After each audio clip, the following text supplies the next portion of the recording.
Next thing he knows, pop, pop. He ran her over. I'm gonna tell you guys about this time that I was trying to date.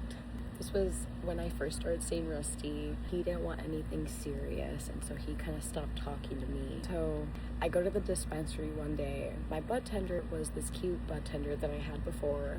I'm single. I don't know if he's single. I just shot my shot. Fuck it. Let me see how this goes. I like to do things in person more. I don't really like to hit people up online. I asked him if he'd want to hang out sometime, and I exchanged numbers with him. I hang out with him the first day. It's so good. If you know anything about me, you know I love a Rubik's Cube. I can solve a Rubik's Cube in a minute. I see that he has a Rubik's Cube and I'm like, oh, can you solve that? And he's like, girl, and then he solves it for me. Like instantly, I'm like, okay. You know, he's got the mental, he's got the physical, it's all.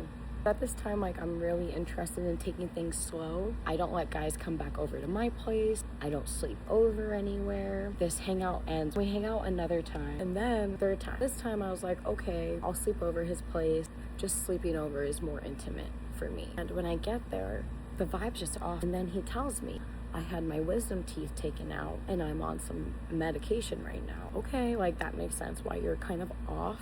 Oh yeah, I forgot to mention this part. I noticed in his bedroom, he had a toddler's bed. And I am not one to ask questions. My situation is unique. I didn't see a kid, I just see a kid's bed. Finally decide to ask about the bed. No, I don't mean to be rude, but can I ask you about the bed? And he was like, oh yeah, you know, like that's my kid's bed. Explains that like, he hasn't seen his kid in a while. Basically, his baby mama had kidnapped his kid. He's explaining this to me, and I know that you can't just steal a child from a parent, especially going across state lines like that. You cannot do that legally. Like, so how did she get away with doing that, though? He said that at the time, they had a court case because he had allegedly assaulted her.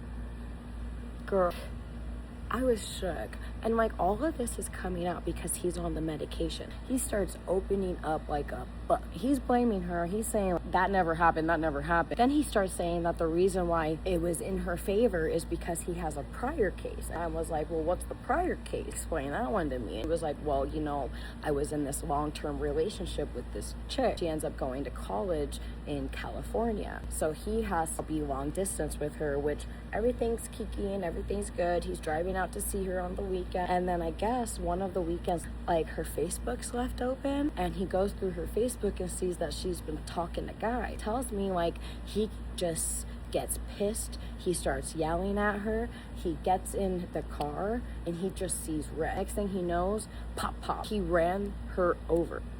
No, y'all, when he told me he hit the bitch, I was like, it was like red flag 1, red flag 2, red flag 3, ding, ding, ding, ding, time to go. I saw that shit pop up like it was a slot machine. Next thing I'm thinking is, I gotta get the fuck out of here. I'm supposed to sleep here tonight. I just start gathering my things while he's telling me this story, and once I get out, I was like, you know what? I totally forgot. I actually have something really important I have to go do. I get my shit, I get the fuck out of there, and I remember when I get in the car, I just went, y'all couldn't pay me to go back to the streets. If there was a man or a bear in the woods and I had to pick, bear.